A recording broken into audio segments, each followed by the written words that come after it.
It's that time again, friends.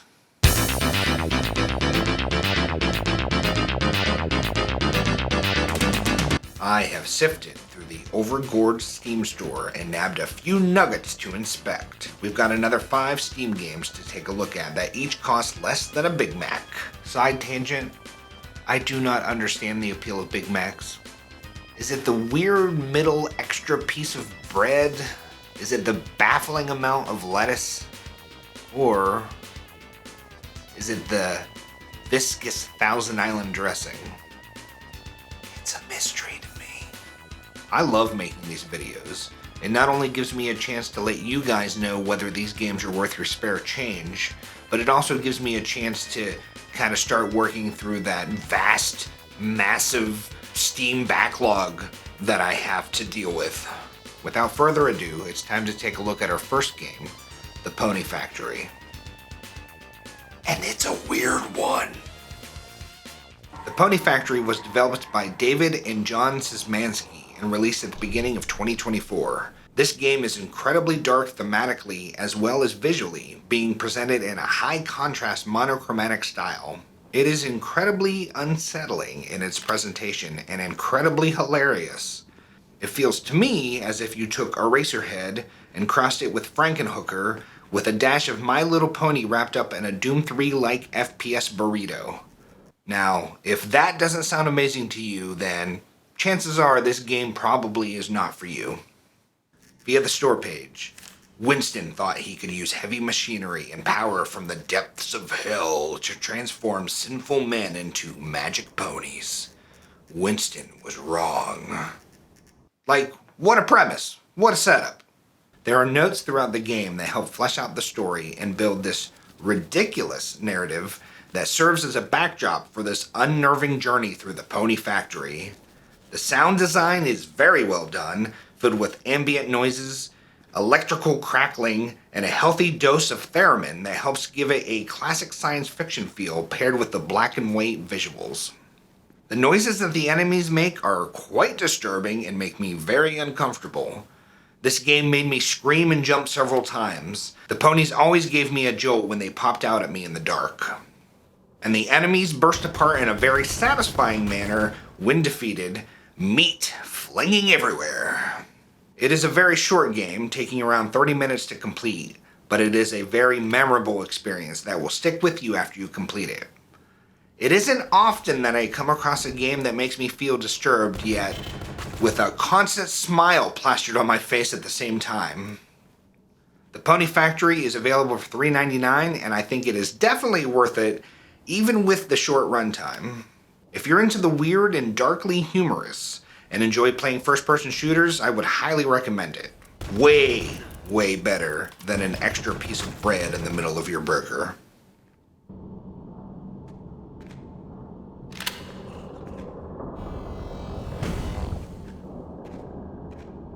So, sticking with the pony theme, how about we look at something a little more chipper and happy?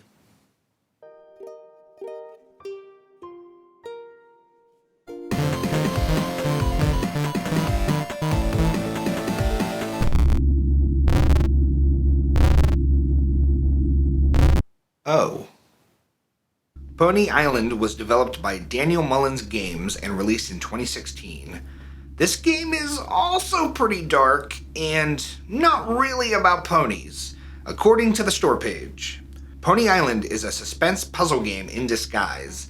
You are in limbo, trapped in a malevolent and malfunctioning arcade machine devised by the devil himself. It is a very meta experience. Part of the game having you navigate a desktop and instant messaging other characters as part of the gameplay. The game is presented as if you were playing it on an old CRT, and the atmosphere is punctuated by a constant unsettling hum in the sound design. There are a few types of gameplay sprinkled throughout, but the two main styles are a hacking puzzle game where you need to put the symbols in the correct spot to execute commands, and a game where you actually do play as a pony, avoiding obstacles and defeating enemies. I was constantly pleasantly surprised by all the twists and turns in the game. I don't want to give too much of the magic away. I think this is something that one just needs to experience firsthand. This is a wonderfully weird and dark game with a great sense of humor and a very well executed art style. and oddly involving ponies. For $4.99, Pony Island is a no-brainer in my opinion, and definitely more satisfying than an ungodly amount of shredded lettuce.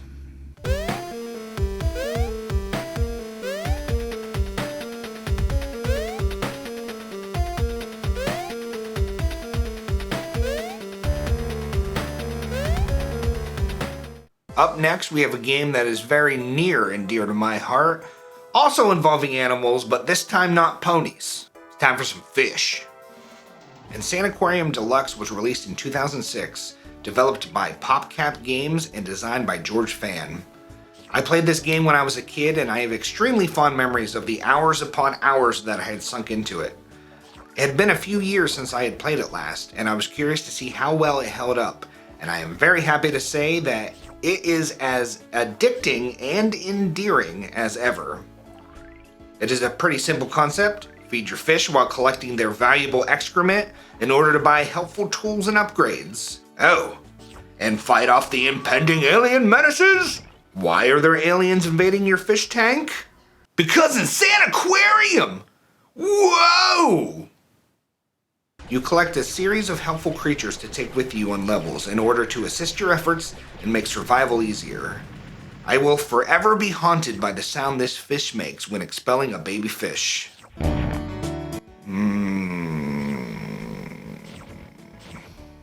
The gameplay is fast and frenetic, having you whip your mouse all over the screen while furiously clicking like a madman.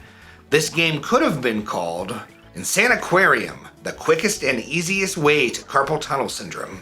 Seriously, take breaks between levels.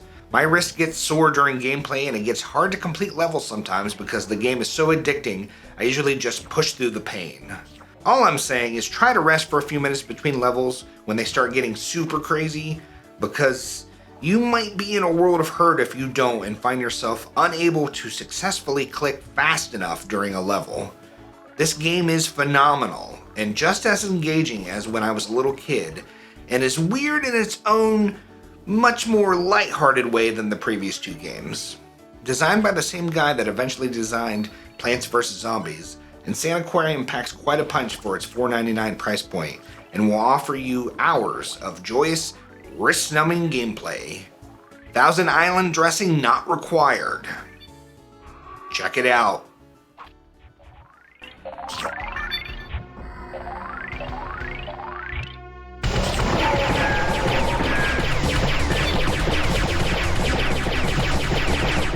There was a time that I was really into tower defense games. This started when I was I think in middle school, playing Age of Empires, and eventually evolved into just an obsession with the genre.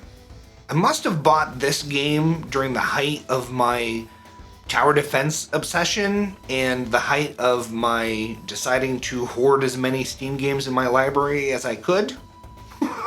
But I guess when I bought it, it kind of just got lost in the shuffle and I never took a look at it. So it's finally time for me to delve into Rock and Roll Defense.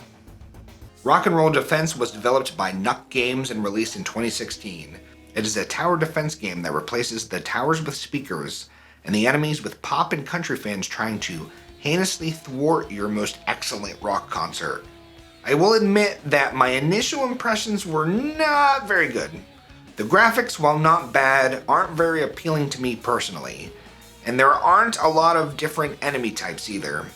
The music, the rock tunes central to the theme of the game, wasn't really my jam. The songs included aren't necessarily bad, just not my personal flavor of rock music, of which I am a big fan. A lot of what I would describe as butt rock was in here. There were a couple of standouts, but not anything that I will remember after I finish my time with the game, and nothing I would really listen to normally. But how is the gameplay? It's alright. Nothing really too special. It's a pretty standard representation of the genre, with everything you'd expect to find being here. It took me a few attempts to complete the first stage, but I finally got into the groove of things and had success. I did have fun, but I think that had to deal more with the fact that I hadn't played a tower defense game in so long. There's just something about this style of game that I find insanely addictive, and I enjoy the gameplay loop inherent in these games. Everything just feels so bland here. The speakers just don't have enough variation to make them feel special, and each level is just so samey that it never reaches anything above just okay. All of that being said though, it is only 99 cents at full price, often on sale for 49 cents. I can think of far worse uses for that money, and I did get a few hours of gameplay out of it. If you go in without expecting a groundbreaking experience, you'll probably have some fun with it if you are a fan of the genre, but I wouldn't be surprised if you got bored rather quickly. If it comes down to having to choose between this game and an extra slice of cheese though, you might want to get the cheese.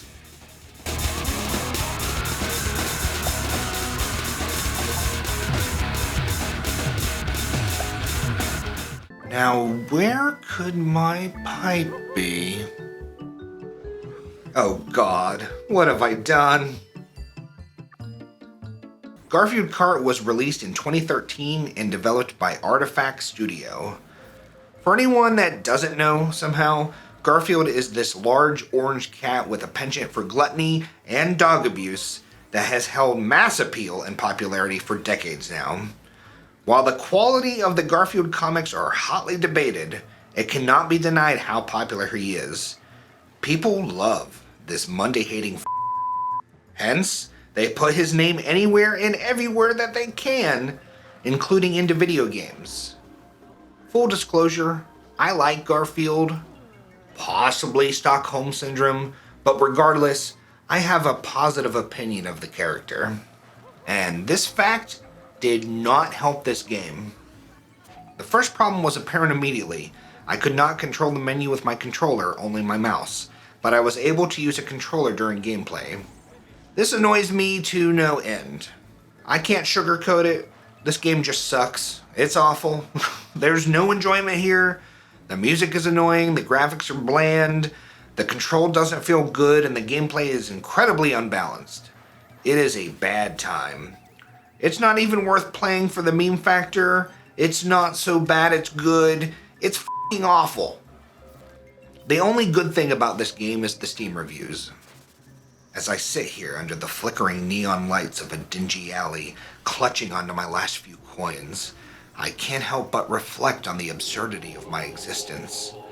Amidst the chaos of my shattered life, I found solace, or perhaps a temporary distraction, in the form of Garfield Kart, a racing game featuring everyone's favorite lasagna-loving feline, Garfield.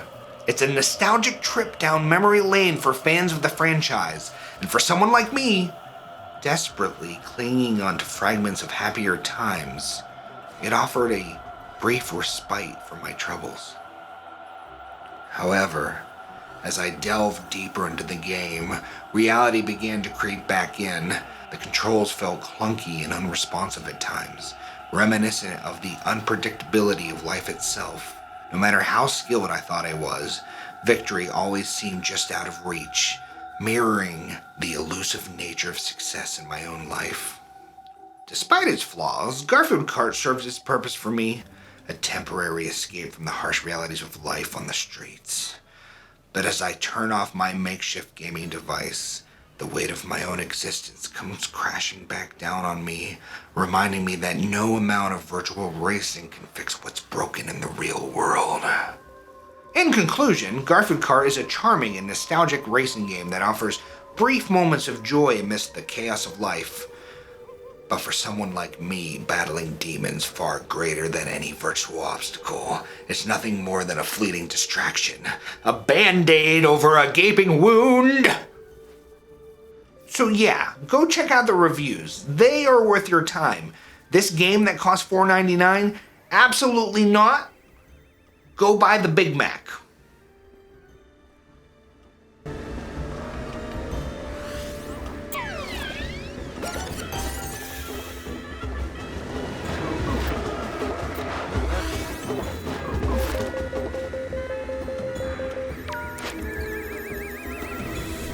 And there we go. 5 more Steam games under $5. We had some amazing highs and one horrifically low low. But let me know what you think. Have you guys ever played any of these games? And are there any games on Steam under $5 you think that I should take a look at? Make sure to let me know. Thank you for watching, and I will see you next time. Bye.